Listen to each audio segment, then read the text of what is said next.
Okay, I'm going to show an alternate version. I went through and stitched everything again, and you can do like in the first video and trim real close and do the satin stitch, or you can leave it like it is and do the satin stitch and trim later. I'm going to leave it like it is without trimming close and do the satin stitch, and I'll be right back after the satin stitch finishes. Okay, it's all stitched out and I left it still attached to the hoop and did the satin stitch. I'm going to unhoop it now. Again, this is an alternate way to do it. I'm going to unhoop it,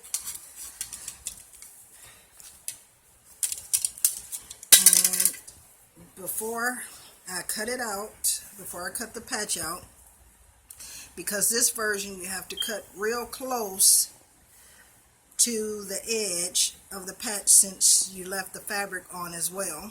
So I'm going to add a little fray check around the outside edge of the patch, and I'm going to just go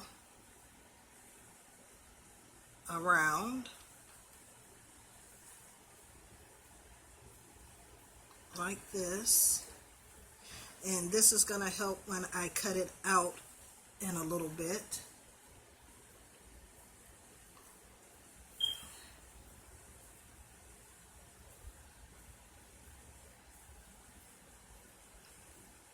Okay, I have it all done, and I'll be back once that dries. Okay, I did the fray check around the edges. I let it dry for 15 minutes. Now I'm going to cut around my patch, not close yet. I'm going to cut around it to cut some of the fabric away. Again, this is the alternate version of it. So now I'm going to grab a sheet of a little bit, not a sheet, I'm sorry, my Heat and Bond, and this time I'm using Heat and Bond Ultra. Let me grab my paper scissors, don't want to use my fabric scissors. Okay, I'm back, and I'm gonna just cut the Heat and Bond. My iron is ready, and I have it on 2, and I'm gonna just run over the back of the iron the back of the patch right quick.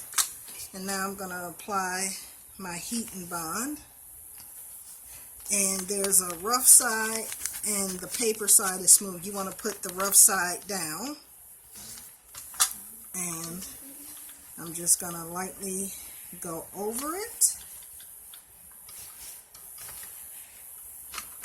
and make sure I get all of it so it adheres to it. And I will be back once this cools and show you how I cut it out.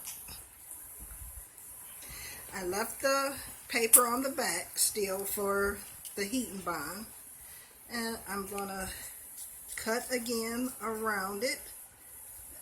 Again, not cutting close just yet.